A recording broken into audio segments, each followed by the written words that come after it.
Assalamualaikum warahmatullahi wabarakatuh. Halo semuanya, perkenalkan nama saya Nikita Naila Sabrina Delwis dari kelas 12E. Nah teman-teman, pada video kali ini kita akan mempelajari materi tentang zakat mal. Nah teman-teman, sebelumnya udah pernah tahu belum sih apa itu zakat mal?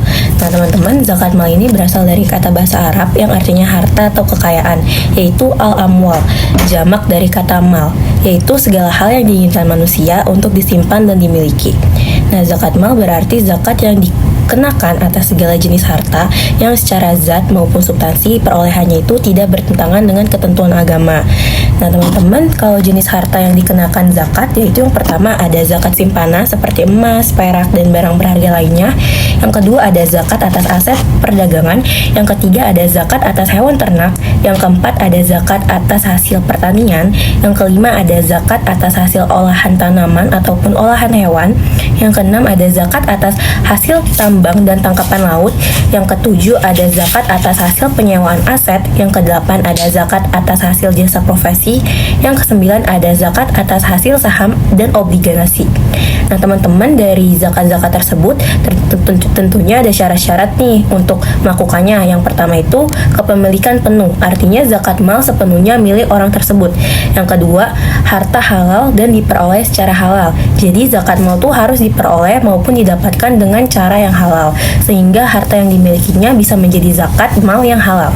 Lalu yang ketiga ada harta yang dapat berkembang atau diproduktifkan. Ya, artinya harta tersebut dapat digunakan, seperti misalnya zakat atas hasil pertanian, yakni beras. Nah, itu kan bisa digunakan sebagai bahan pokok kan, seperti nasi.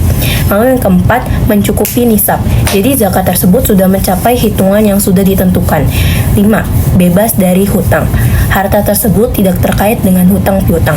Lalu yang keenam, mencapai haul. Maksudnya itu adalah harta tersebut sudah mempunyai masa simpan selama 1 tahun, baru boleh dikeluarkan zakat hartanya. Lalu yang ketujuh ada zakat yang ditunaikan saat panen.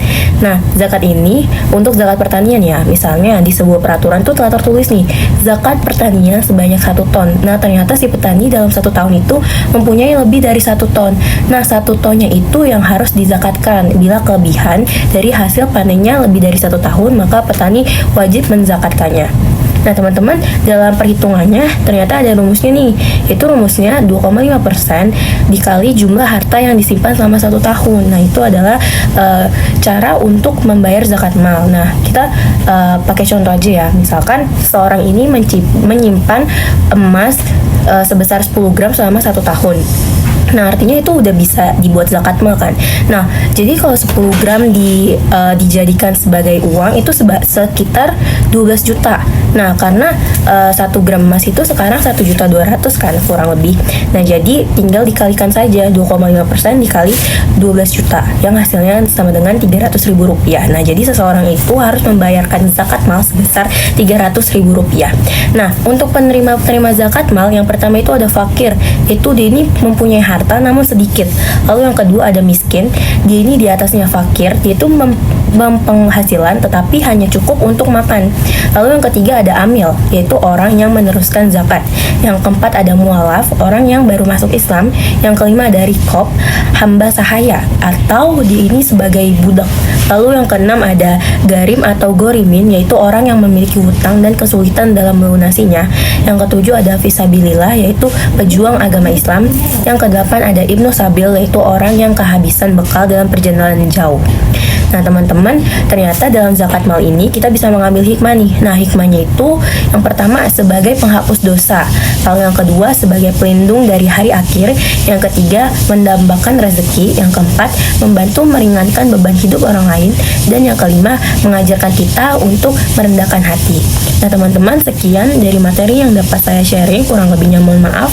Wassalamualaikum warahmatullahi wabarakatuh.